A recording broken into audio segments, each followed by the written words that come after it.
he hit me up like on Instagram, like, yo, Shump, are you serious, bro? Lil Wayne. Of course, he sends me the screenshot.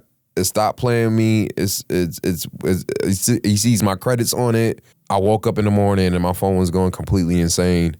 And again, it was one of them hands in the head moments, bro. Like, it was just such a great moment for me. If there's anything that sat there and proved to me, like, bro, you could do anything you want in this world, it was that. Welcome to the Mike Squires and Friends podcast. I'm your host, Mike Squires. Today I'm joined by my good friend, Chill Shump. Now, Chill Shump is an incredible music producer. When I think of cultural impact in the state of Connecticut, I think of Chill Shump. Today we talk about his song that shook Connecticut, Yank Riddim, that he did with Snopra, and how the success of that record turned into him doing a song with Lil Wayne. Shump has also entered the educational side of music.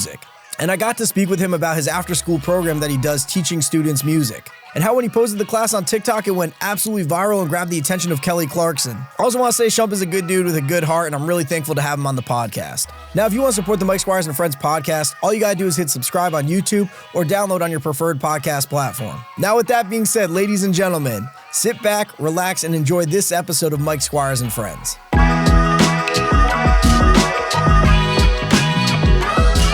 Shump, my guy, welcome to the Mike Squires and Friends podcast, dude. Yes, sir. Thank you for having me. I got to sit there and just mention one thing, bro. There was a point in time when I was supposed to make you a fire-ass beat, and that didn't happen. And you know what? I got to count you for it. So, bro, listen, dude, we're going to get in the studio and we're going to make something fire happen. Okay. I already know, dude. All right. You feel me? You're a good dude, man. I got to make sure I follow through on that, man. Dude, I appreciate it. And the thing is, collabs, like things like that, like, you know, music industry, collabs always happen, and it's like Absolutely. Up and down, and it's like, it's part of the game, dude. Absolutely. But I want to bring it back early, dude. I want to talk to you about a 14-year-old Shump that got FL Studios from a floppy disk. Dang. Yeah, dude. Tell me about that. All right. Let's get into it. Yeah, let's get into it. All right. I could tell you at that point in time, I knew nothing about music. Well, very little. I was drumming for a drill band, drill team. It was a step team. You know what I'm saying? And I sat there and said to myself, all right, well, this is what I'm kind of known to at the moment. And then my older brother, his boy came through with like a floppy disk. Yes, y'all, a floppy disk of FL Studio. It was like the demo version. We probably talking about maybe FL Studio, maybe 6 or 7. Bro, we're at like 21 right now. I ain't gonna lie. Like this is ancient times. And he downloaded it on my mama's computer, man. And I kind of just bumped into him like, what's this? And he was like, this is Fruity Loops. And my response to it was like, pause. You know what I'm saying? I was like, but wait, what is this? He was like, nah, man, this is how you make beats, bro. Like, I was like, what? Like, all right, teach me. You know what I mean? And he just gave me like the real quick 1, 2, 3. And at that point, I'm hooked.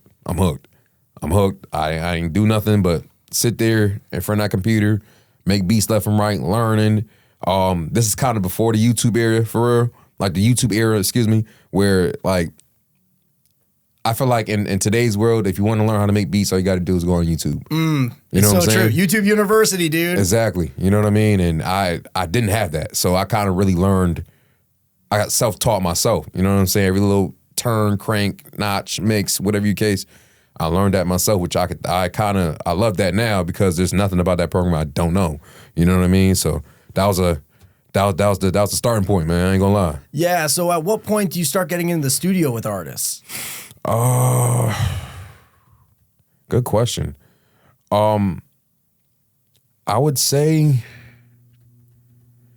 dude, I'm catching a blank here because You're good, dude. I know. Like, one of the first feature I live from Hartford was probably one of the first guys to ever hop on one of my beats, like ancient times. You know what I'm saying? But I would say I was probably like maybe my junior, senior year in high school. So I want to say probably about 1920. My brother was rapping with a whole bunch of dudes from a barbershop. Every single one of them cut hair, but all of them knew how to rap on some sick shit. It was crazy. They called themselves the Autobots. I got down with them, you know what I mean? They're real like 90s era boom bap type of guys. I feel like at that point, those are the guys I would really say I first got into the studio with, for real. You know what I mean? Like that was kind of like, I think that was them. Yeah. I ain't gonna lie, man. It was so long ago. It's so long ago. I'm really trying to like remember for real. But yeah, I think that was it. Well, I saw you also connected with the homie Knox Beats, and that's how you linked with Joyner. With Joyner, yes. Me and Knox were a part of Musicology. I want to say in 2017. Nope. 2015. It was like late 2015. We was on the same panel for Musicology out in Hartford. Shout out to Steed and G-Wiz. They would always run these crazy producer events, bro. Like stupid talent every time. You know what I'm saying? And Knox was like the out of town talent. I would say I sit there and consider. You know what I'm saying? And he was on a panel with me when I was like I was very new to music. I was probably like one of my first showcases, and he came through with some heat. I'll be honest with you, I thought I had a whack night. Real talk, bro. Like I really thought like I had like probably like the least bit of fire out the whole like group. You know what I'm saying? And he was the one out of all people, he was the one who came to me like, yo, bro, I'm working with this kid from Mass called Joyner Lucas. And I didn't want to say that was probably right around the time when Joyner came up with his Happy Birthday record. You know what I'm saying? Yeah. And, that was kind of like the little viral sensation in a sense. You know what I mean? So I was like, word. And he was like, dude, just send beats, bro. You know what I'm saying? And of course I got on it literally like the next day, and it was like, I ain't gonna lie, it was a lot of back and forth. So it was like, all right, I send like a first batch, probably send him like 10 or something like that. And he's like, yo, bro, these are dope, man, but I don't think Joyner will hop on any of these, man. He needs a certain style. No chance. Dope, but not it. You know what I'm saying? And there's a certain point in time where he was like, dude, I'm gonna be recording this guy like all week. So just flood me with beats, bro. Flood me with beats. And I was going through as many beats as I can, making, sending. No one was cutting it. And I'm like, dang, bro, I don't even know what to do anymore. So I just sat there in front of my computer and just sit there and say, bro, like, I don't know, just scroll through what I have. You know what I mean? I picked through a few beats, then sent it off, and I sat there and said, like, bro, it's at this point, if you don't like any of it, I don't know what to say here. You know what I'm saying? There's nothing I can do here. And one of the records that happened ended up being Just Because was the one. You know what I'm saying? So shout out to Joyner, shout out to Knox. This is right when he signed to Atlantic. The 508 project that he produced, that he dropped, I produced Just Because on that. Initially, fun fact, you may not even know this, that was supposed to be the title record for the album. Oh, wow. Yes. I guess, you know, he wanted to grab a more home-like feel, so he ended up calling it 508. But that record was literally supposed to be the title record for the whole album. That's actually crazy, dude. Facts. You know, when I first heard of you, I actually heard of you through Nitty, because we were recording with Nitty up north all the time, That's dude. my brother, man. Yeah, and he would show me the records you were doing with Zoe. Yes. Can we talk a little bit about, like, the process of working with Zoe? Absolutely. Zoe's kind of yo, it's crazy, man. Like, he was such a vibrant guy, bro. Like, for real. I got introduced to him. Nitty showed me about him at first, right? And I couldn't see it at the moment. I ain't gonna lie. Then this dude came through who was managing him at the time. One of his managers. He's like, yo, dude, like, I got a dope dude. I got like one of my artists. You just have to make beats for this guy, bro. And I'm like, who's he? And he said, Gangstalicious. I'm like, from the Boondocks? You know what I'm saying? Like, that was the instant, the instant thought. And he's like, nah. You see, that's funny because that's what everybody says. But yo, listen to his music. And he showed me a few of his records. He had Come Over. He did a mix from his own mix to Drake's Come Over, and that shit was so catchy. You know what I'm saying? Like, so catchy, so culture-like. You know what I mean? Like, and he was being him.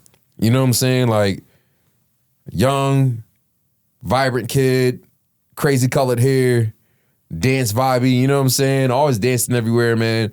And after he got done showing me, he was like, all right, what do you think? I'm like, all right, cool. Bring him to my studio. You know what I'm saying? So at the time, the studio was my mother's basement. I'll be honest with you, probably my biggest records came out of mom's basement. I'll be real with you. Sat him down, me and him kicked it. And I asked him, like, so what you looking for? And then his response, like, verbatim was like, Kick, I need something I can freak it to. And at the time, I didn't know what the fuck that meant. Yeah, dude. What was this? Maybe late 2017? No. It was late 2016, early 2017, I want to say. I did not know what the fuck that meant. And I just kept going through my records, going through beats. He was like, nah, not this, not that. And I'm like, whoa, what is it? You know what I'm saying? And this is me and him developing the chemistry between each other. You know what I'm saying? And he was like, nah, I need something I could really freak it to. And like, obviously I'm thinking like, all right, he's thinking Harvard shit. You know what I'm saying? Freaking it, of course, meaning dumbing out. You know what I'm saying? Avenue shit. You know what I'm saying? I'm like, okay, all right. And I had that record. The first record that I played was his record for Work Part 2. And I played the beat to that, and he instantly reacted. You know what I'm saying? He was like, nah, kick this hard. All right, nah. This is what I need. Now watch what I do with it. You know what I'm saying? And then when he came out with his record, like it was just an instant, like it clicked. Yeah. It clicked, bro. You know what I'm saying? Like to me, it was like, all right, this is exactly what I need to make. And I kept going forward with that type of sound for him. So it was like, that was Work Part 2 is probably the first record we made. Making My Way Downtown. What else? What other records did we produce? Did you do the Zoe 101 one? Nah, not that one. Yeah. Not that one.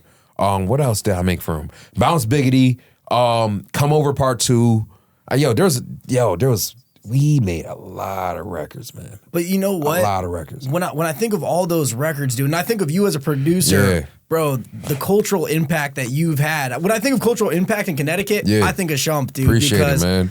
Dude, you have that style, and especially with like dumbing out and freaking it, dude. You know, at what point do you feel like, you know, this music is, at this point, the music is pretty much attached to the dance, dude? Yes, 100%, man.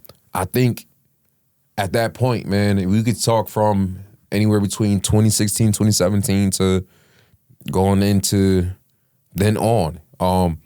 Connecticut was in dire need for an identity. You know what I mean? And I felt like we were trying to find, we're in the gray area. You know what I mean? Like you think about it from right now, it's like, all right, you got a lot of kids sounding like New York because of drill. You know what I'm saying? And then we got the other kids that may be like, all right, you know what? Detroit may sound tough. Or trap, you know what I'm saying? We didn't have nothing that we could call ours. This was it. 100%. This was 100% it. You know what I'm saying? Our style, our vibe, our dance, you know what I'm saying? Our culture, you feel me? And I felt like, you know, this is how we were supposed to enter the game, as this is what Connecticut sounds like, or this is what Connecticut is. You know what I mean? And I gotta give praises to, you know, to the ones who were the originators, like Hartford. You know what I'm saying? Yeah. People like you know, just the dance culture from Hartford. You feel me? Me, I could say I was in a sense of evolving the sound. You know what I'm saying? Dude. Of course, you know what I mean? I don't ever want to sit there and say create, whatever, man. You know what I mean? I always say like I was the one who evolved it, turned it into something left field, not left field, but like to another level where, you know, now this could be a universal type of situation. You know what I mean? That's kind of like where my head was at when I was creating and toning it up. And working with Zoe was helping me mold that. You know what I mean? Working with Zoe was what helped me mold that, and then the record with Snow as well. Yeah, I want to get into that. You feel me? One thing I want to talk to you too, like about, is, you know, how did drumming for the drill team, you think, impact your production? I'm always drum heavy. I think so. I don't know. I can't explain it to a T for real, but like I think like me always being involved with like just marcher style and drums is kind of what like got me to, cause like I think, I don't know, I take it as like the biggest compliment from me producing. And it's like, yo, dude, that pack you sent me, yo, bro, your drums go crazy, dog. Like your drums are knocking on it. And like, you feel me? Like, I don't know, I just kind of sonically just know it sounds good. Yeah. You know what I mean? So I was always big on drums. So I think it shows though too, because I'm pretty sure the Yank Riddim beat got popular before the song was popular. That's a fact. Do you know how? I don't. That's why I want to talk to you about that. 2018, we did another showcase in musicology. It was probably, I want to say late April or early May of 2018. At the time, we had Yank Riddim already recorded and made, but it didn't drop. You know what I'm saying? I play, again, yo, I swear, that was a heavy hitting night of musicology. Shout out to Tye Henney. There was a whole bunch of us on the panels that night. It was me, it was Nitty, it was Ralph, just a whole bunch of just dudes who just great lineup, dude. Insane. I think Steed was on the lineup that day. It was a crazy lineup, and I played that beat, and I played the beat to Yank Riddim, and the whole crowd went insanely nuts. They're like, "Yo, what the hell is this?" You know what I'm saying? And I made it culture like, you know what I mean? And it wasn't too shortly after Snow dropped the record, the Yank Riddim record, and I remember this like yesterday, bro. She posted a snip on IG. It was like a Sunday night. She posted a snip on IG of Yank Riddim, the video that we shot. I was like, all right, cool. This is what's up. You know what I'm saying? Like at the time, Snow never dropped a record. Before this point ever in her life. You know what I mean? I wake up. I wake up in the morning. I sit there and get ready to go to work, and I'm seeing this record like snowballing. You know what I'm saying? So it's like at like probably 20K or something. I was like, damn, that's kind of dope. You know what I mean? And then before you know it, it didn't, like, I thought that was kind of it right there. You're like, all right, okay, this is a nice little response it's getting. You know what I'm saying? This is dope. And definitely for her first record, this is a good run. And out of nowhere, like this shit, it didn't stop.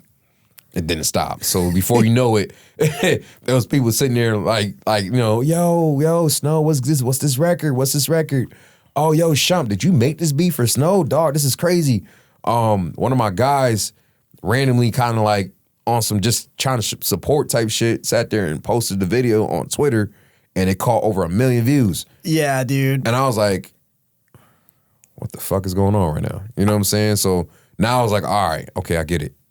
This might be the one. Dude, it might be the one. I will say, for anybody that was in Connecticut, you could not escape that record. You couldn't, bro. Like, and it was such a juggernaut of a track, bro. Like, I just felt like the stars were aligning of it, man. Like, for one, I'm always say this: the record, like the significance of the record, is basically a tribute to Zoe. I was gonna just bring that up, yeah. You know what I'm saying? So that was for one. Snow wanted to make sure she did that. For two, the timing was perfect. Like, it was like late May going into June. It was getting hot out. You know what I'm saying? Like, just cookouts, parties, proms, getting played everywhere. Streets was loving the record. Shout out to DJ Buck, because he seen, and Big Mike, shout out to Big Mike too, because they seen the record going. You know what I'm saying? And DJ Buck made sure, he was like, yeah, he reached out and was like, man, I need this record clean. You know what I'm saying? So he made sure that he spun it and then had all of his DJs follow suit at Hot 93.7. So the record, even though it was through the mixes, it was getting played like, at least, bro, it was getting played like 7 or 8 times a day. And I didn't understand why he was doing it at the time, but now I do now more than anything. He was trying to boost the Shazams on it, because when he knew at some point labels was going to start knocking at the door.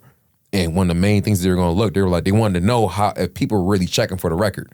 So that's kind of the reason why he was helping that. You know what I'm saying? So shout out to DJ Buck for that, for real, man, because that was like a big assist in that motion. You know what I mean? And I'm telling you, bro, like, I've worked with big, huge names. I've gotten in dope, iconic rooms in my life and made some fire records. But I'll sit there and always say this, like, that record was like probably the most powerful record I've ever worked on, because we talking about a record that was probably no more than 3 weeks old from the start of it dropping to from the start of it dropping, and in between week 3, you had the record getting spun everywhere in Connecticut, and then by week 3, you're already the labels already knocking at the door. We was already heading to New York to go and check labels out.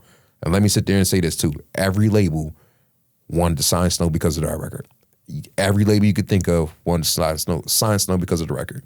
100%. That record had something that even the label can't do. It was Right. just so organic. Right. You know, it had the dance like attached to it. It was just growing organic. Like people were just loving it. It wasn't a label machine fact. behind it. That's a fact, And that's man. why the relationship with that record is so strong, because it's not like, you know, the label dumping money and putting ads in front of you. This Exactly. is like everyone just sharing it around, word of mouth, dude. man. And I would just sit there and say, like, I mean, shout out to Snow, you know what I'm saying? Listen, Snow, me and Snow, like, you know, girl, I love you. You know what I'm saying? And I feel like that was a time to write in history as far as like just the where the Connecticut music scene goes. You know what I mean? Like, if you was around in 2018, you know about Yank Riddim. You know what I mean? 100%. So then I know Snow signed. She signed to Island, right? And yup. Def Jam. Yes, sir. So when that happened, opportunities opened up for you. I know one of Yes. the first things that happened is that Young M.A. got on the record. Yeah. She came through a year later,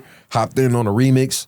I'll be honest, that helped, that record helped solidify me as far as like just, okay, this is, if you want to get it, if you're looking to make a hot record and you're from Connecticut, it's like, you're bugging if you don't go to Shump. You're 100% bugging. So, you know what I'm saying? Like, that helped me in a crazy way, man. And that worked a lot more other things, man, which I feel like we're going to talk about sooner. You know what I'm Yeah. saying? So, or further along within the pod. I came with a little plan over here, dude. Yeah. Stop playing with me, dude. Yeah. Yo, so how did the collaboration with Lil Wayne come to be? So, like I said, that helped a lot. You know what I mean? I would say this. It's crazy. It's crazy because I'm gonna tell you how we really lined this up or like just how it all makes sense. Yank Riddim, when I initially gave Snow the beat, right? She was a dancer at the time. Nobody really knew her as a rapper. You know what I mean? It was kind of a position where it was like, okay, Zoe just passed at the moment, and she was like, me and her, we bumped into each other at one of Zoe's charity events. So that was like our first time meeting. And I was like, yo, you Snow. And you're like, yo, yeah, and you Shump. You know what I'm saying? And she was dancing. She was like, you know, doing the avenue and shit. But like, you know, again, she's from New Haven. You know what I mean? So it was a different look. You know what I mean? But I was like, I was telling her, I was embracing her. You know what I mean? I'm like, yo, just keep doing this, bro. You know what I'm saying? And we kind of just ended the conversation on a mutual agreement of just keeping this shit going. 2 days after, I go back to my studio. I make the beat the Yank Riddim. She's the first to come to mind. You know what I'm saying? On like just send her that to dance to, and she did exactly that. A couple months passed by. She's sitting there saying, "Yo, I'm thinking about rapping now. You know what I'm saying? Like, do you mind if I use this beat? I think I got a record for it." Bro, I could have said anything in the world to derail our success.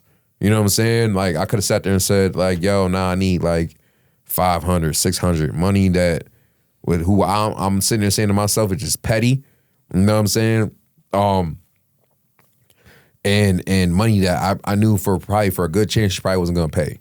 You know what I mean? And that would have sat there and derailed our whole line of success. You know what I mean? But I didn't think of it that way. I was like, yo, it's your first record, man. So go ahead, get your shit off. And of course, the record did what it did. And it was at that point when she signed, they had to pay me. So the money that I could have offered, the money that I sat there could have asked for, I could have fucked up myself. You feel me? I ended up getting shit. Way more than that. Yeah, well, because that's way more. I see than it that. happen all the times. You know, someone will sell a beat 50 beans, and then the song will go to be OD, a mega. man. Well, you know, and that's so between you and me, my business model. I've never sold a beat in my life, dude. Yeah. And I do that because I do splits. Like that's how I base mine. Like always, you know. But it kind of goes with what you're saying, where it's like believing in the record, you know, and like giving artists chances because when you do that, you get a Yank Riddim. Exactly. You know what I mean? And that the residual went from a 3-figure number to a 5-figure number. You know what I'm saying? So that was the beauty of it. To get more into detail about how the situation even come about with the Wayne situation, me and her at the time had the same lawyer. So because it came down to them paying, I mean, excuse me, it came down to the situation to them having to pay me for the beat. I had to get the conflict lawyer. You know what I'm saying? So we ended up getting a guy. Shout out my man Matt Buser. I love you. You know what I'm saying? He ended up working that good situation out for me getting the good number for Yank Riddim. And then he just sat there and said, hey man, listen, I'm gonna be doing this a lot more, man. You know what I mean? Like if you want to stick around, bro, like I could definitely lock you in, get you a couple more. I had a good feeling about him. You know what I'm saying? So me and my manager retained him. He hits me up shortly after. Dude, all right, cool. It's like this. My guy at Republic, he's an A&R over there. He's working on like 10 artists right now. He named like, at the time, what was this? 2018, 2019. He said, yo, Nikki, Ski Mask Slump God, Name, Beeb, Wayne. You know all what the I'm heavy saying? hitters, dude. Yeah. He's like, dude, I'm working on all these albums, bro. Like, we just heavy producers just sending through. You know what I'm saying? And shout out to Matt, man, because he kept me first on the list. You know what I'm saying? He's like, dude, listen, don't fuck around. I need you to send me a pack. I need it. You know what I'm saying? So I'm like, all right. And he's like, no, like, you're not hearing me. Like, I need this like by yesterday. I know I'm hitting you up about it now, but I needed it by yesterday. He's looking out for you. Exactly. He's like, so just do what you got to do. So I literally stopped everything I was doing. Went to the studio, went through and thoroughly grabbed a couple beats, sent them off. I call him back, just let him know, you know what I'm saying? So because I didn't want him having worrying about it. So I was like, hey, excuse me, I hit him back trying to tell him that I sent it through, and it wasn't even when he picked up, it wasn't even a hello. It was like a, yo, you sent it? You know what I'm saying? And I'm like, yeah. He's like, and then right after I said that, he said, okay, cool. Now forget about it. And in my head, I'm like, why the hell would I forget about it? And he was like, nah, because dude, this could go left or right, but just know that we did our job. You know what I'm saying? So doing that, I just had to forget about it. You know what I mean? Like, of nothing's course, happening till it's happening. And at this point, I like, and respectfully, you feel me? Respectfully his end, I don't know if he's blowing smoke in my ass or not. You know what I'm saying? So I just truthfully just forgot about it. You know what I mean?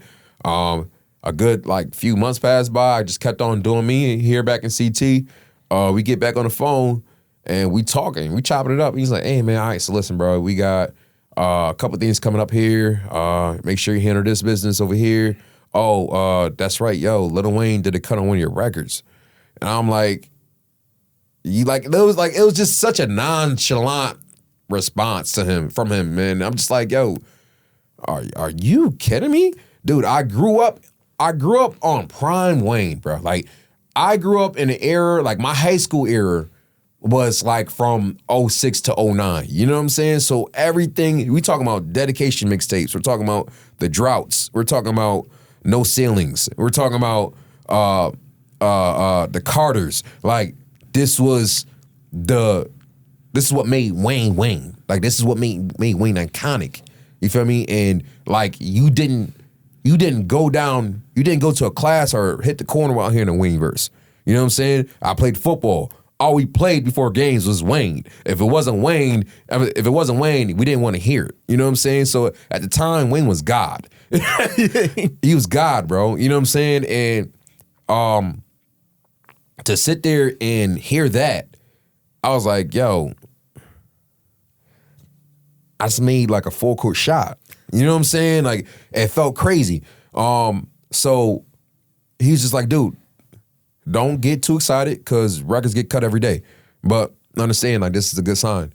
And that was like August of 2019 at the time. I want to say probably maybe somewhere in December 2019, they hit us back confirming. And dude, I was in awe. I was head was on my hands, teary-eyed, you name it, bro. That really was a beautiful moment for me. It was a beautiful moment, of course, like just the accomplishment alone, but it set a standard of belief that I never had before. You know what I mean? Like, it made me sit there and say to myself, like, you can do it. Whatever you want to do, you can absolutely do it, bro. Don't ever sit there and think you can't. Opportunities will come. Be ready for opportunities. You know what I'm saying? That was the biggest lesson I got from that all, man. And if you ask me, bro, like,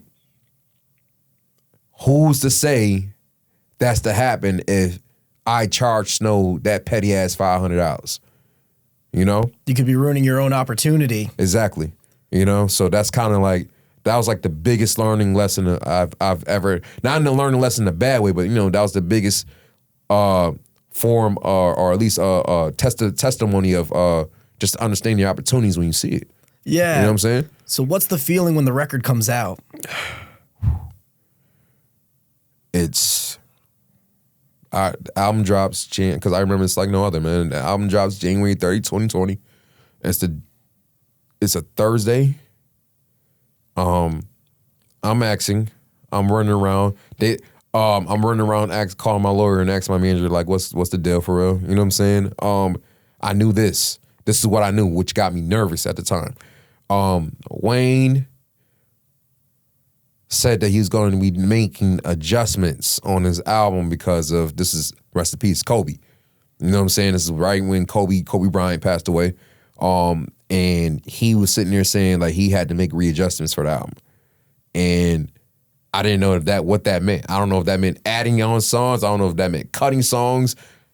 I don't know, because we already, at this point, the ink was dry, but we don't know if this meant, all right, you're going to have to pull your record. That happens. You know what I'm saying? I've seen it happen at like split-second situations.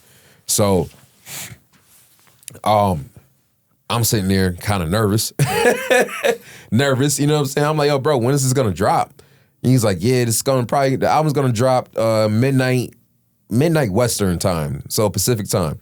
So I'm like, damn, that means I got to wait to 3 a.m. to figure this out. and I know you stayed up too. Big facts. Big facts. So I'm sitting there nervous as hell. At this point, like, I'm just sitting there and saying to myself, bro, like, I mean, I'm sure, but if it doesn't, it's just not meant to be. You know what I mean? I had to keep quiet about this, bro. Like, I couldn't tell a soul about it when it happened. Biting your tongue on something that big is probably the worst. Huge, bro. Huge, man. And it sucked so bad I couldn't tell nobody about it. But I just had to sit there and say to myself, I was like, man, if it happens, it happens, and doesn't, doesn't.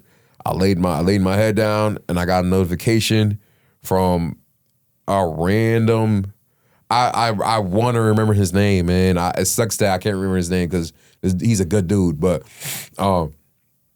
he hit me up like on Instagram, like, yo, Shump, are you fucking serious, bro? Lil Wayne? And I'm like, it's 12 though. You know what I mean? Like, it's 12 in the morning. So I'm like, whoa, yo, how'd you know what I'm saying? And of course he sends me the screenshot.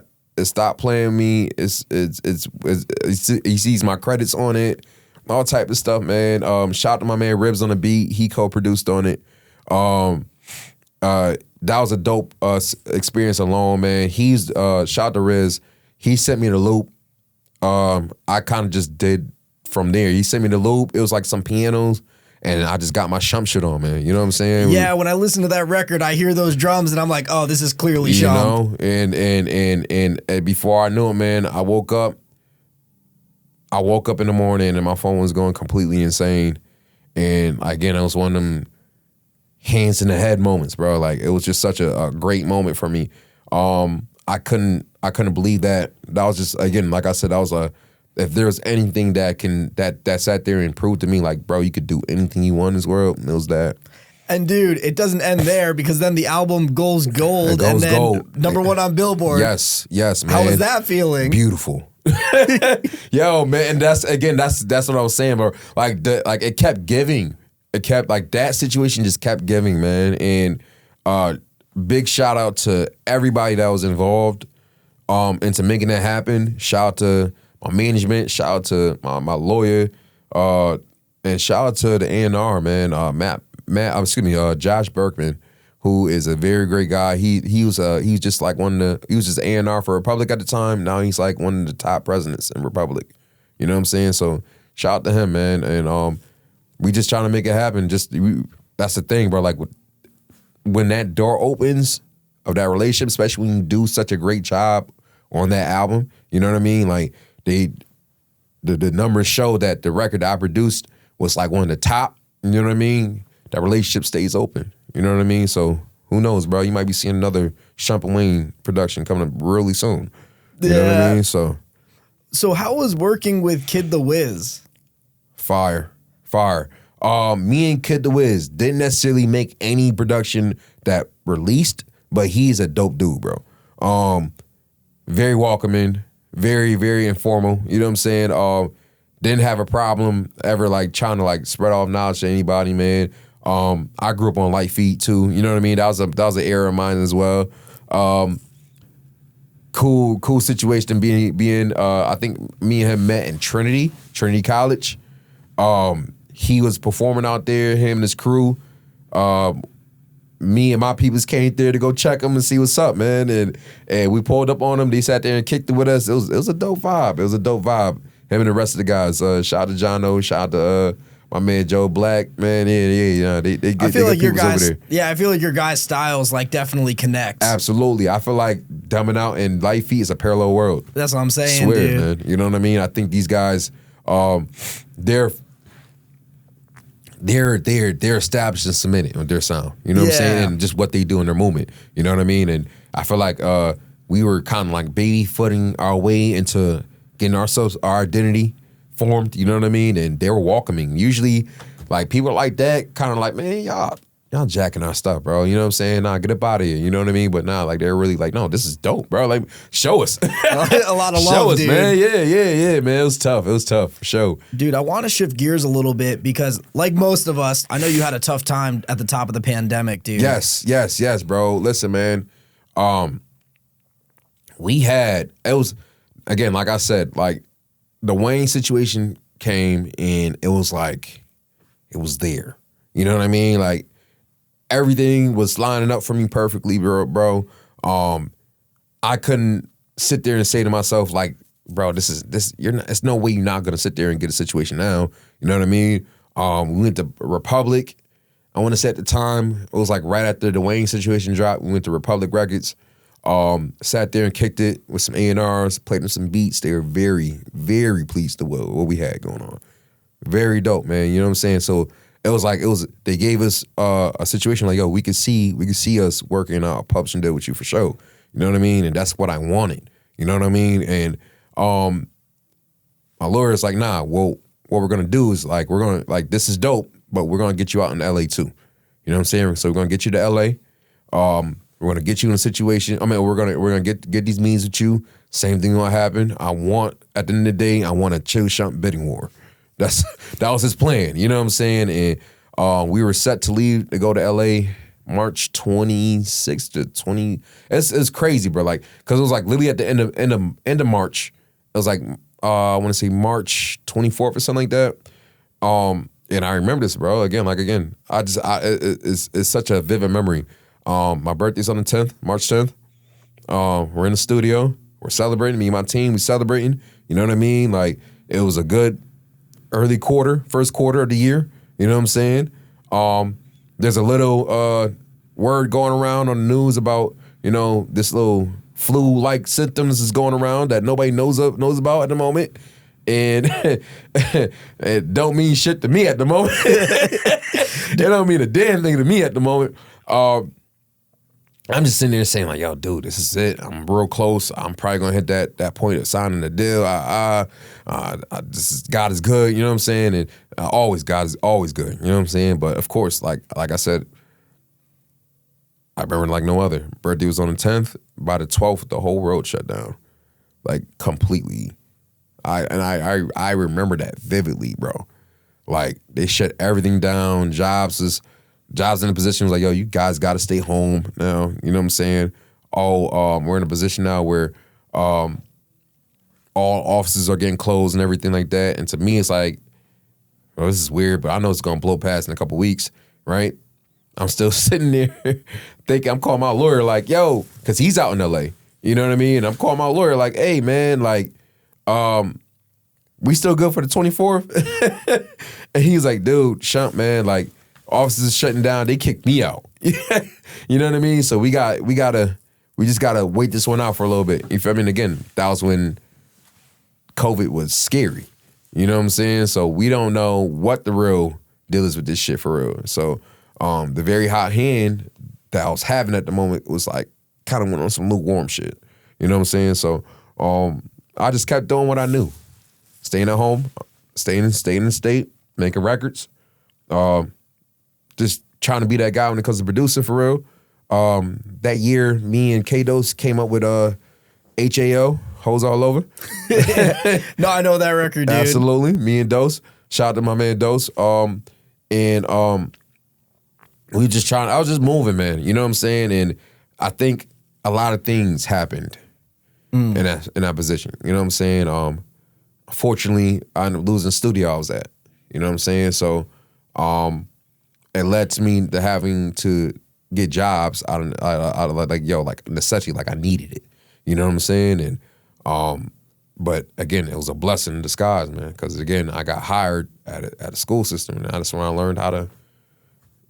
That's when I learned I actually had a passion with like working with kids. You know what I'm saying? So I think everything happens for a reason, for real.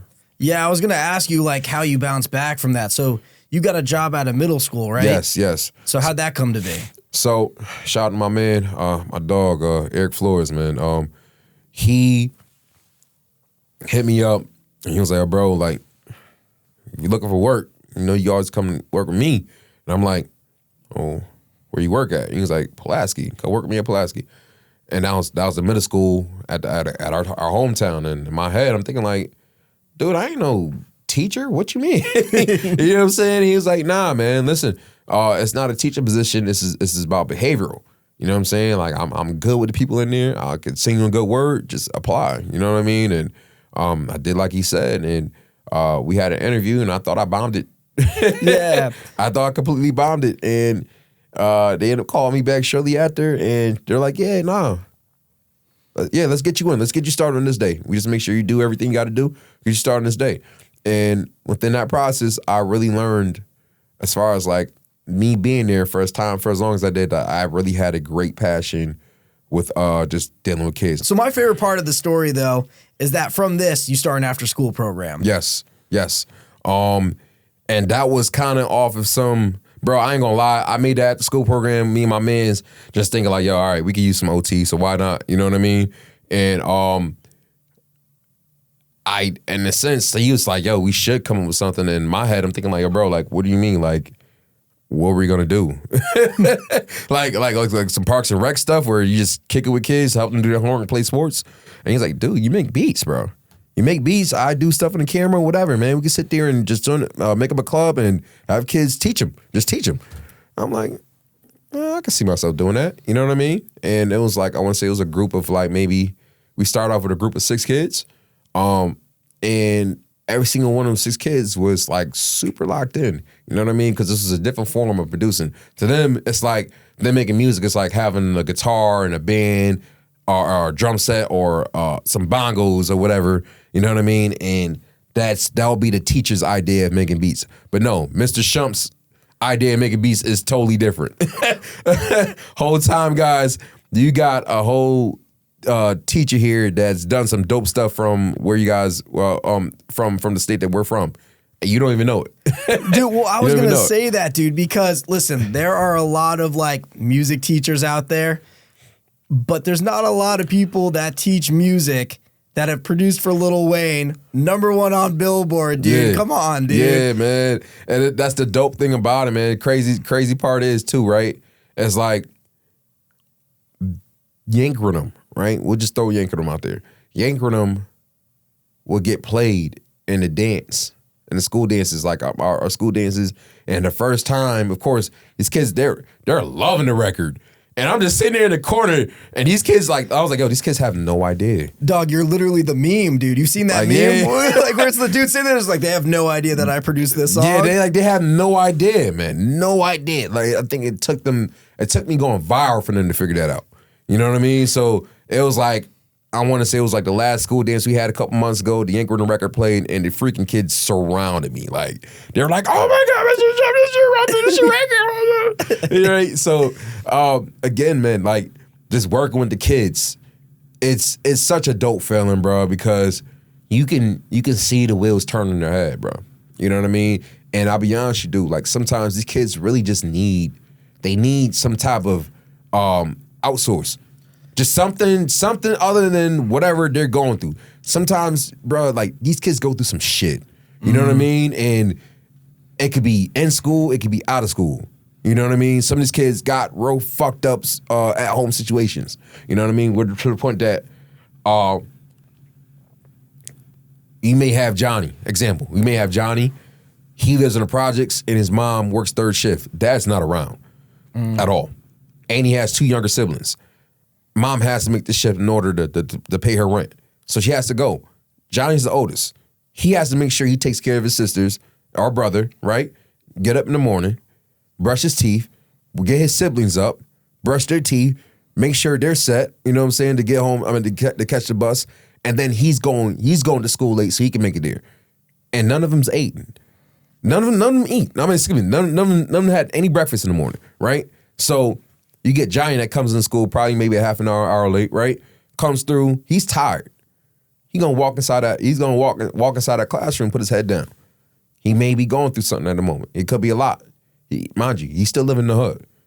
Bullshit happens over there left and right. Stabs, fights, shootings, you name it. You know what I mean? And teacher is sitting there drilling him because he has his head down. Little, you don't know what his world is outside of this classroom. You know what I mean? And that's kind of my job, bro. I got to tap into these kids. I got to know what's going on with them. I talk to them, man. You know what I'm saying? And sometimes these kids have nobody to talk to, and they need it. It's kind of on a regular, bro. Kids will sit there and break, like literally crumble in front of me, man. Like break down in tears. You know what I mean? Because they're struggling, they're stressed. They don't know what their next move is in life. You know what I'm saying? And in a sense, I can feel that because you feel me. I know. I've been through some of the situations they've been through.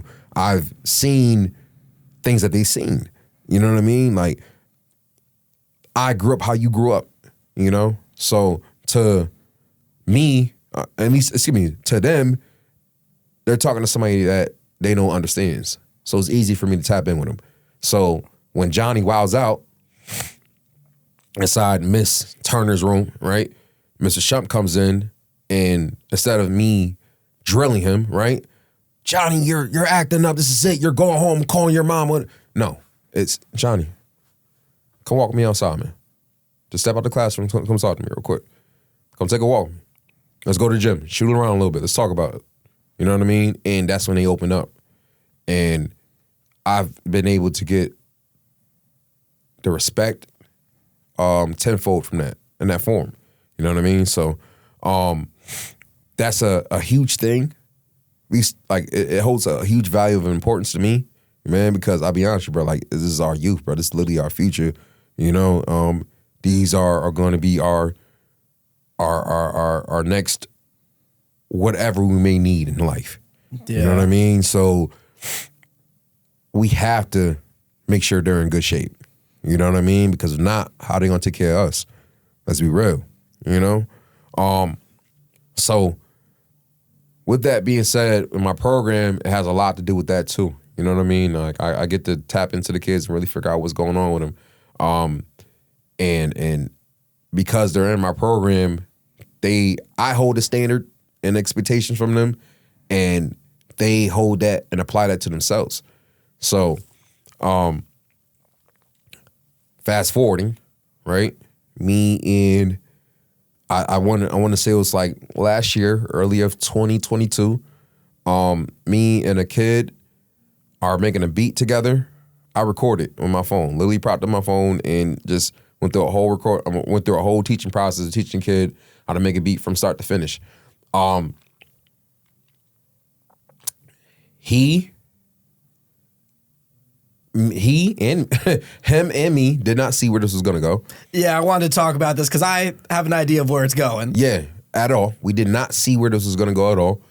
I just sit there and save it. Mind you, bro, like in my head at the time, I'm not thinking like anything of this, bro. Like I'm not thinking like, all right, this is our there's a strategy behind this. You know what I mean? Like, or this is I know what I'm gonna do with this. You know what I mean? Yeah. Like it was like I recorded myself with this kid strictly based off critiquing purposes as far as me teaching. Yeah. Like, what can I improve teaching wise? That was it. Nothing more, nothing less. It gets closer to Christmas. We're hitting Christmas break. I probably at the time have no more than 300 followers on TikTok. I sit there and just chilling on my fucking mom's couch, sitting there just relaxing and shit, man. And I sit there and say to myself, like, yo, I should just post again, whatever. You know what I mean? I say to myself, well, what do I have to post? And there's the most recent video I have. The beauty of me working with these kids at the school that I work at, man, is because 9 times out of 10, I either went to school or I went to school with their parents or played sports with them or just I know them from around the community. Yeah. You know what I mean? Like, I know a lot of these kids' parents, like, in many ways. You know what I'm saying? So I called this kid's mom. I'm like, yo, listen, I got this video of me and your son. I just recorded it just, like, to help me teach him, but I kind of want to just, I think it would be cool if I posted it on TikTok. Do you mind? Shump, go ahead. I don't care. Posted on TikTok. Went home, went to bed. Woke up, my phone was going insane. Once again. Once again, man. Like, it was like, it was some shit that, like, dude, like, I never really, again, like I said, I never expected this at all. So for me, I see how, like, the views are just freaking snowballing, bro. We're talking about, okay, I woke up and the video is at like 10K. Oh, shoot, it's snowballing. I just checked my phone like 10 minutes ago. Now it's at 25. Okay, all right, that was 5 minutes ago. Now it's at 50K. Now it's snowballing. Now we're hitting 100, 200, 300. And we're at almost 700K in less than 24 hours. It instantly, like it just snapped and said, okay, bro, like, this is it. This is what you need to be doing. And the comments were just, they're beautiful to me, bro, because it was like, yo, like, I really wish I had this class. The comments, you can see it through, bro. Wow, I really wish I had this class when I was in high school. I probably would have never dropped out. You can't, it's like, there's, like, you guys have no idea what this kid's doing with their lives right now. He's giving them a chance. He's showing them that it's possible to make it out. You know what I'm saying? I would love for this kid. I mean, somebody give me this guy's contact. I would love for him to come to my school in Florida and teach my kids the same exact thing. Yeah, you know dude. what I'm saying? Like, it was growing. You know what I'm learning about you, and I've known this, but, like, you know, this conversation is making me realize is that a lot of your great opportunities have come from you just being a good person. You know, and it's Absolutely. like, with the Snow record, you could have easily been like, nah, I'm not doing this. Right. But there you go. You just, give somebody a chance, Exactly, change your bro. life. And, I think you get a lot of respect from these kids because you give them a lot of respect, too. Exactly. You're not drilling them. You're not overbearing. And to all the people that were saying, I wish I had someone like this, bro, you're going to make the difference in these kids' lives, dude. If I had a Shump early on like that and I was learning music production, Exactly. dog, I'd be Dr. Dre, dog. Exactly. Like, to start that early. I wish I had something like that, even in high school, bro. I wish I had me something like that, man. It would totally lead my way in life, or just like viewing, producing to a whole different level, man. You know what I'm saying? So I know what I'm doing with these kids is the right thing. You know what I mean? And how it's developing and informing now. You know what I'm saying? And mind you, like, it's the names, even like, I'm even getting accolades from, I'm even getting AKAs from my AKAs now, because everybody knows he has Chill Shump, but this new name as the beat coach. I know, dude. It's now starting to develop now, man. You know what I'm saying? And it's dope, bro. Like, people are stopping me in my tracks a lot of times now because of that shit. Like, yo, dude, you're that guy who made that beat with that kid on TikTok. Yeah. Well, I'm like, yo, this is dope, bro. This is dope, man. I want to talk to you, too, because, I mean, that leveled up crazy because you got on the Kelly Clarkson show. Big time. Big time. Let's talk about it, dude. I didn't see that neither. I did not see that neither. I was like in the midst of just everything just snowballing, bro. Every top blog posted my video. So you name it, bro. Complex, The Shade Room, Genius, Hollywood Unlocked.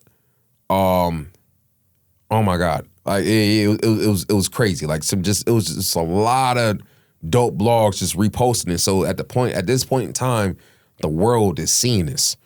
The world is seeing this. You know what I'm saying? You name it. Dope artists just reaching out, sitting there showing like beautiful gratitude. I think it was through Twitter. Somebody posted the video or the screen recording on video and threw it on Twitter, and Missy Elliott commented on it and like, yo, dude, like, she's like, yo, are you kidding? This guy is a godsend. And I'm like, yo, oh my God, this is crazy, That's bro. the hands on the heads again, dude. I was like, yo, this is crazy, man. You know what I'm saying? And out of nowhere, I think, I did an interview. I was on a morning show with DJ Buck and Reg and Danny Lee on Hot 937. I was coming home, and I got an email, and it was from one of the executive producers from the Kelly Clarkson show. And he was like, hey, we might want you on this show. Do you think we give us a call at some point? And I was like, this is spam. This is spam. This is not real. This is not real. And we got on the phone to talk to me and my manager, and he came through on some shit like, yo, dude, listen, it's one thing when a staff member or two comes to us about something that's going viral in the moment. It's another thing when half of our staff sits there and sends us this video of you and this kid saying we need this guy on the show. You know what I mean? So we want to make this happen. You know, and before you knew it, bro, they sat there and booked the flights, and we was off to LA. Me and Ziggy, who is one of my little young proteges at this point. Yeah. Beautiful out in LA. Rode the red carpet out for us. Kelly was beautiful. She made sure we had us in there comfy. Angie Martinez and Chance the Rapper was in there kicking it with us. I was gonna bring that up, dude. How was it like connecting with them? Yo, you know what the fire shit is, man? And it sucks, bro, because he cussed, so they had to cut it out. They had to cut it out.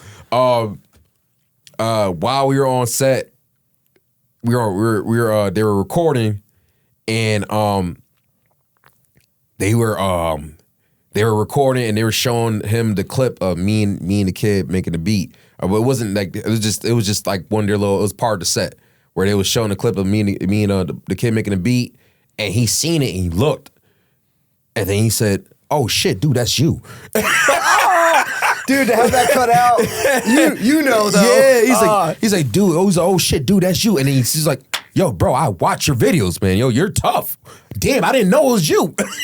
Yo, I was like, wow. Yeah, dude. I was like, wow, what bro. an insane cosign, dude. Yeah, I was like, damn, this is tough, bro. You know what I mean? But everything about that whole experience is beautiful, man. They gave us a lovely donation, which we're utilizing now, me and my partner, for our nonprofit. You know what I mean? So we're just to inform you. I want to talk to you about the nonprofit. Absolutely, we'll definitely get into that, man. But the nonprofit is a beautiful situation we got going on, man. But yeah, man, everything about LA was just golden, bro. You know, yeah. For sure. Let's talk more about the nonprofit, dude. I want to know like how you started it, like, and your goals and everything. So mainly, shout out to my manager, man. My manager / partner / brother in music, Muddy Mud, man. He was the one that sat there and brought the idea up for the nonprofit, man. And this nonprofit is basically an incubator system for kids who want to learn how to tap into the arts. You know what I mean? And I look at we always view, right, the facilities and resources they have for the next athlete. So like if you want to play ball or be part of baseball, whatever the case is, right? We have all these type of facilities for that. You know what I'm saying? But how many facilities do you have for the kid who wants to learn how to make beats? Or very few, dude. Yeah, you know what I mean? Or the kid that wants to learn about videography and cinema. You know what I'm saying? And theatrics, and you name it, man. A lot less, dude. Exactly. You know what I mean? So we're trying to open those doors for that situation. You know what I mean? And we're slowly but surely getting there now. Mud Multimedia is what it's called. We're developing that now as we speak. We're building a studio. This studio is a multimedia base for just, of course, like to be creative, but it's for the youth, man. You know what I'm saying? Like, it's that Boys and Girls Club for them. You know what I mean? So it's if you got a kid who may know a little bit something about music but doesn't know too much, you send them us. You know what I mean? That's Professor X school of mutants for us. You know what I'm saying? Like an X-Men. Yeah. That's Professor X's school for the gifted. You know what I mean? Like we're trying to hone that in right now. You know what I mean? So Project 1 is our studio. Project 2, 3, 4, 5 will be having our own building. Yeah. You know what I mean? I believe we'll get there. Shump, as I'm talking to you, like, we've talked before, but, I don't think we've ever had a conversation this deep. Yes, sir. And I've known this about you, but, dog, you got such a good heart, man. Dude, man, like, I see the goodness, man, and truth be told, like, it's not even, it just makes me feel good. I'm not gonna lie to you, bro. Like, doing things like this it puts me in a good place, mentally. I know I'm doing the right thing, you know what I mean? As crazy as this may sound, I'm just gonna point this similarity out. My mom is a baby whisperer, bro. Like, as long as I know my mom being mom, she's always babysitting. She's always babysat kids. You know what I mean? Like, growing up, me just doing even to this day, man. My mom would still sit there and taking a couple babies. And then we'll we'll take care of them for whatever need, whatever, if their mom or son is going to work, whatever the case is, my mom watches them. And she's been doing this for generations now at this point. You know what I mean? And it was her way of connecting with kids. And I don't know, for whatever reason, she passed off that whispering gift that she has to me, but it's not towards babies. It's just with the kids. It's just what I'm doing now. Yeah. You know what I mean? So I think now more than anything, it's just making more sense, man. So I was going to ask you how being a father affects your work ethic. Big time. It's kind of the expectation that I hold for my kids is what I hold for my students. I don't put the kids in a position of like failure. That's like I don't see that being successful. You know what I mean? Yelling at kids and kind of like being on some like, I'm just gonna drill in, yo, this is what you're not supposed to be doing. Like, that's not, if you're doing just that, right? Of course, don't get me wrong, because sometimes the redirection is needed. But if you're doing that, where is the lesson going? How you gonna be able, like, you're just at this point you're just yelling at them. Yeah, dude. and they're not liking. I mean, they're gonna do what you tell them to because they fear of the loud voice. What is the changing in that? You know what I'm saying? Yeah, you can sit there and slap on the wrist real quick, right? But tell them what they did wrong. There are two motivating factors in life, dude. There's fear and then there's love. And it seems like you just approach everything from love. Exactly. You know what I'm saying? Don't get me wrong. If Johnny over here wilding, I'm gonna let Johnny know about himself. Yeah. 100%. But it all comes from a place of love, dude. Exactly. You know what I'm saying? So I think with my skill, or excuse me, with my tactic, you gotta analyze the kid, man. You know what I'm saying? And in order to analyze the kid, sometimes you just gotta let the kid run over you. Yeah. Truthfully, bro. Like, we'll have some kids at my school who may be going through some real tough stuff, man. And I would just sit there and tap into them. At least I'll try. I'm like, hey, CJ, what's up, man? And CJ be like, Mr. Shump, get the hell out of my face. I don't even want to talk to you right now. It's not even like you did anything. I just don't want to talk to you. Yeah. You know what I mean? And I'll be like, okay. You know what I'm saying? That's totally fine. And then I'll reapproach it. I'll do the, or I'll get him in a position for him to approach me. Mr. Shump, how do you do that? Okay, cool.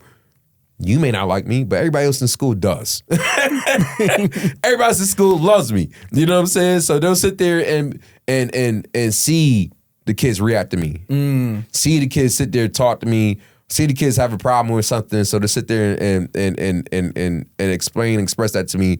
Seeing kids sitting there doing handshakes with me and all that type of stuff, man. And then they'll be like, okay, well, you know what? Maybe Mr. Shump's not that bad of a guy. Yeah. All right, and then we start the relationship. That's how it grows. You know what I mean? Before you know it, now we're at a point where all right, yo, Mr. Shump, man, like, I don't want to go in this class, man. I'm gonna tell you why. That's all I needed from you. I just need you to tell me why. You feel me? Communication is key, dude. Right, man, because we'll figure this one out together. You know what I mean? Shump, I want to take this kind of the end zone, and I want to finish off on some music notes. Yes, sir. So I want to talk to you about some of the Connecticut artists that you've worked with. Yes. What's a good memory you have with Sholey? Fire, yo, okay, yeah. Shout out to, yo, I just want to say it, man. Yo, shout out to my brother Sholey, dude. Like, I seen the growth over the last year with this man, and I think it's starting to come together for him, bro. You know what I mean? And knowing him, he was looking for that. He was looking for that, man. And I think he's got it.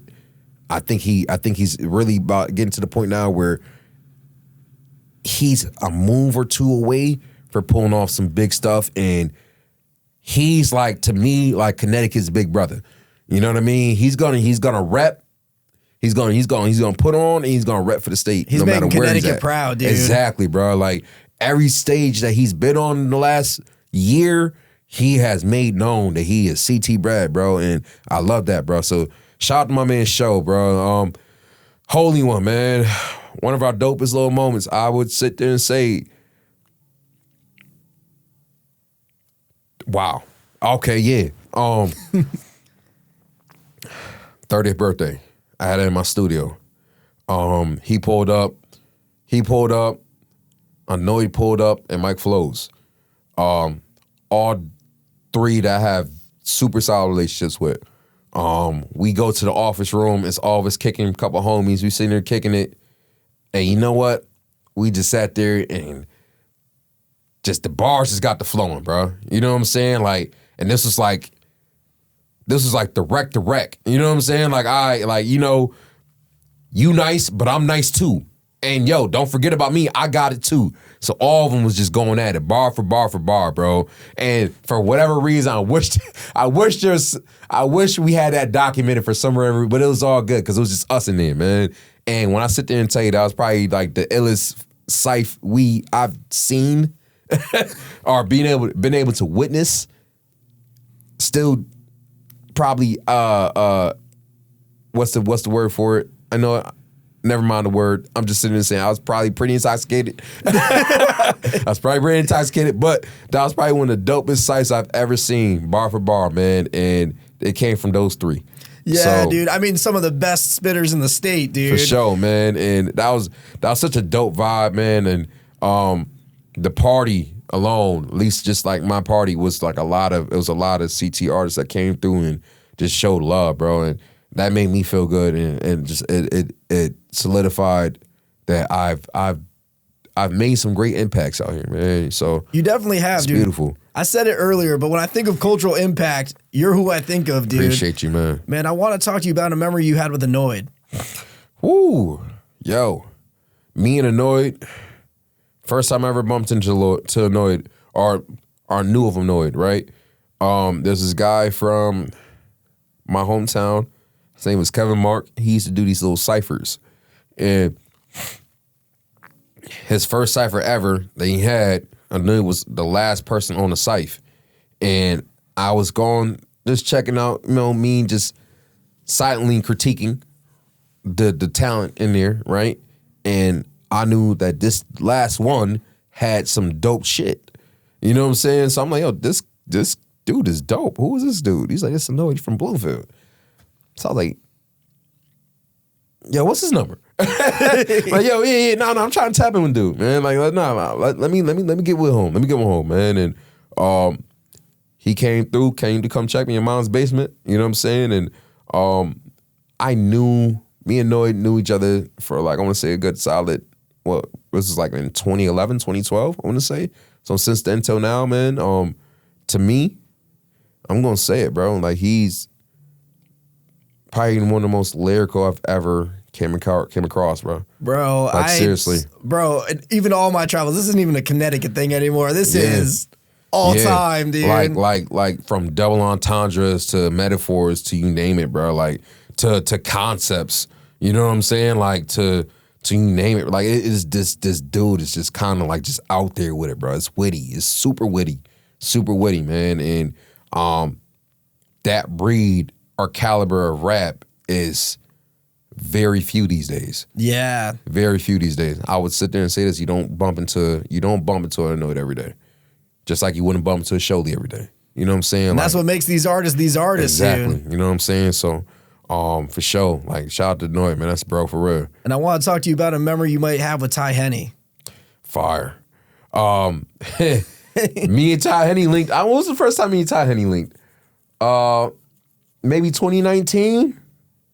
2019, I want to say. Me and homeboy got together. We sat there and he came through the mom's basement. Bro, listen, a lot of people came to mom's basement, bro. I'm not gonna lie to you, man. That was like a good period of CT music came from mom's basement.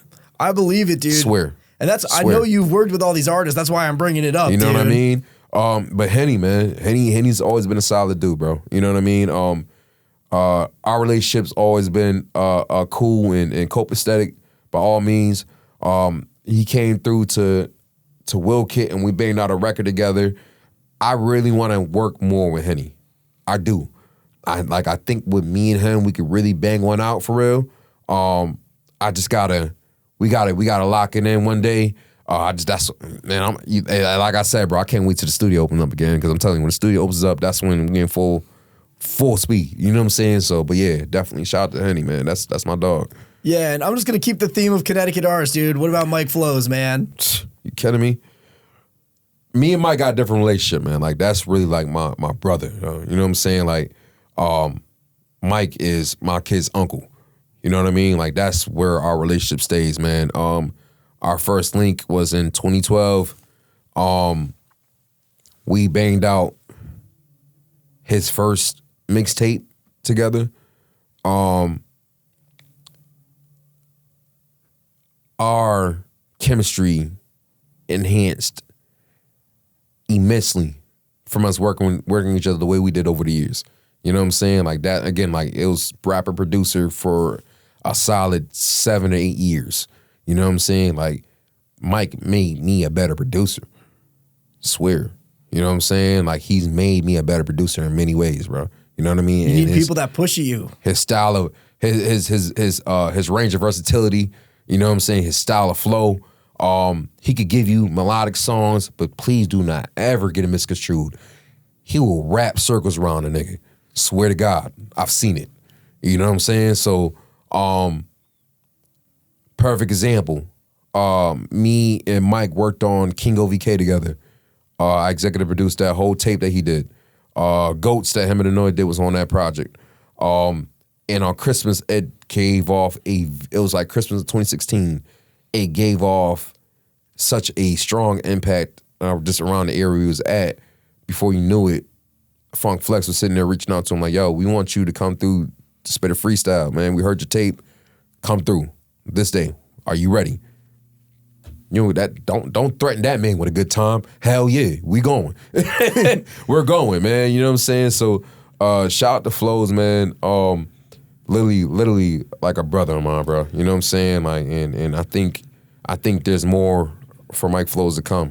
Let's go, dude. Absolutely. You know, one thing I just know about you, dude, is that you've just been so pivotal in a lot of these artists' careers, dude. Absolutely. You know, there's been so many moments that have come from you in the studio with them, and it's a both-way street relationship. But absolutely. I want to talk to you about kind of the opposite end, but not necessarily, but like, have you ever got a song from like a homie that you produced a beat for and you're like, this is boo-boo, this is not it, dude. Yeah, it happens and a how lot. do you handle that? It happens a lot. So what I would do,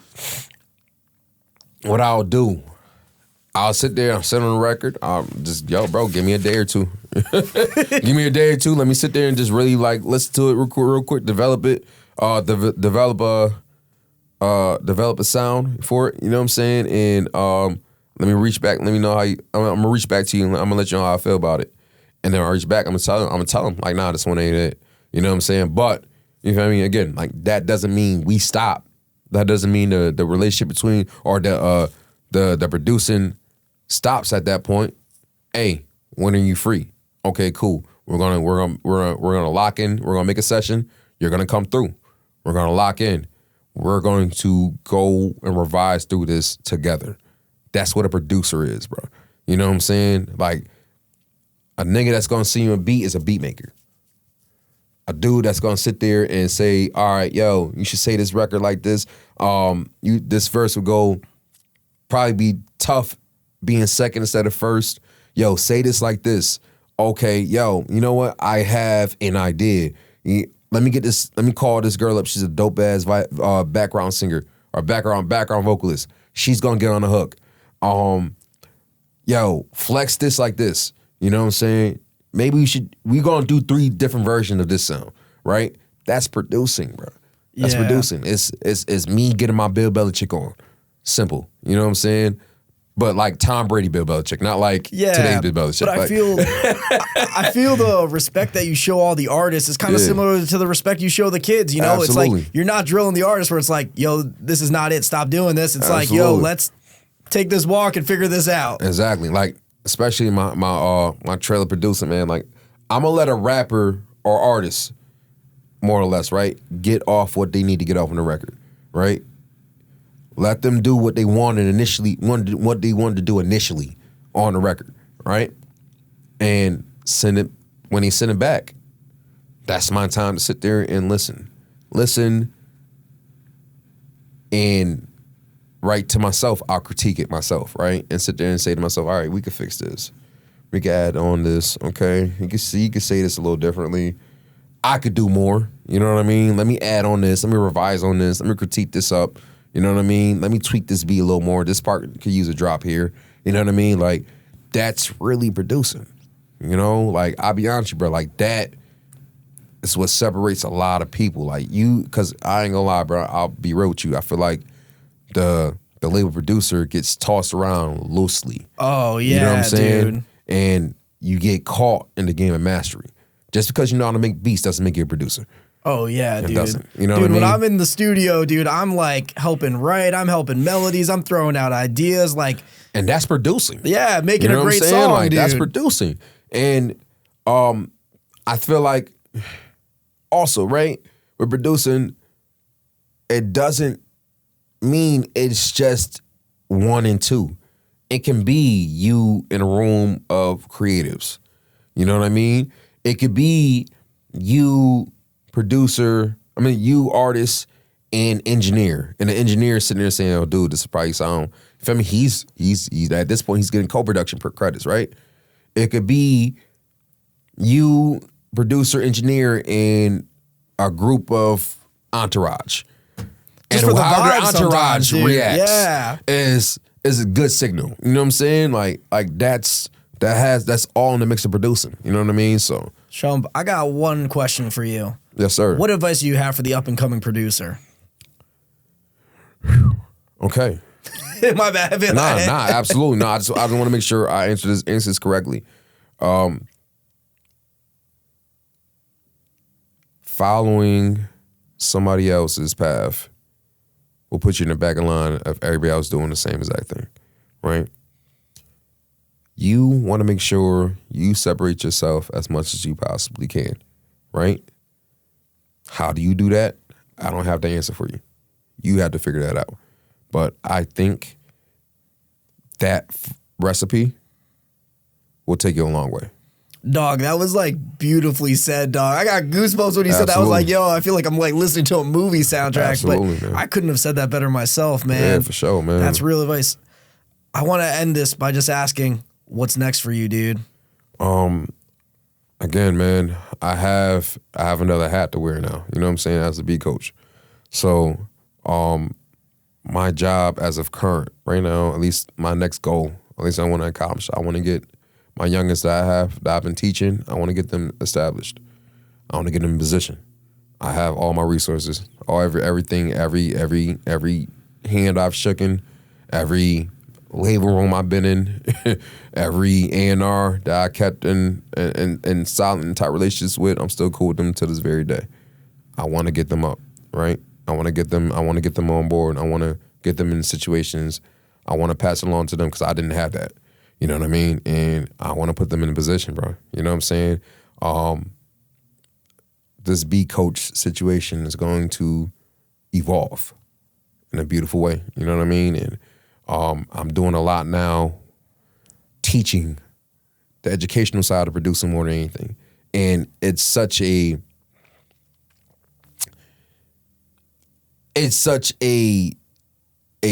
eye-opening situation, as an eye-opening moment for me, right? Because for the longest time, I was always thinking, like, for me being successful as a producer, it's always like, all right, yo, bro, who you gonna produce for now? What hit you gonna make now? How you gonna sit there and rejuvenate and remodel yourself as a producer now? When truth be told, bro, like, I've had the most success I've ever had just working with these kids, bro.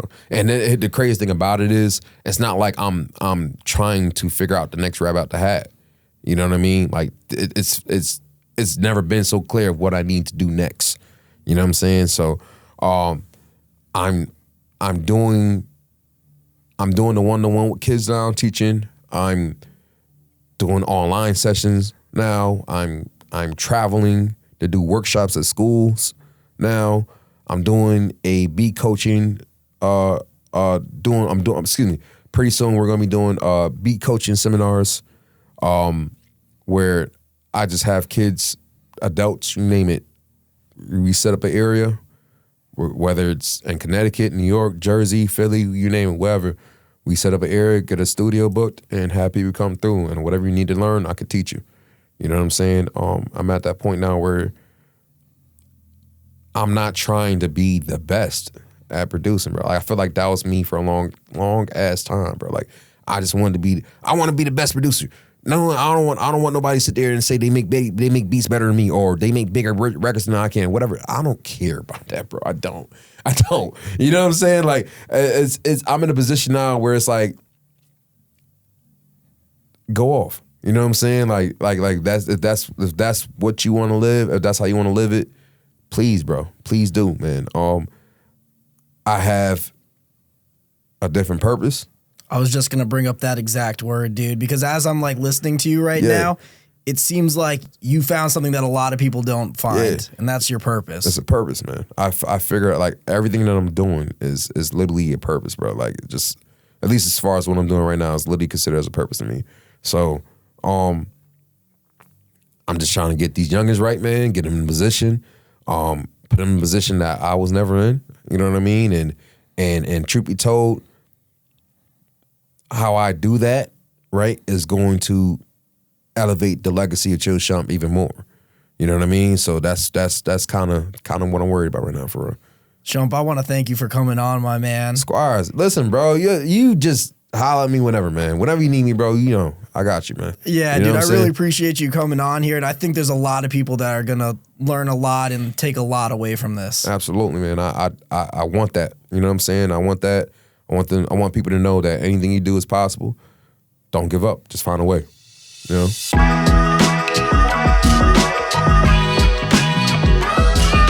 I want to share with you my thought of the day. And my thought of the day is this.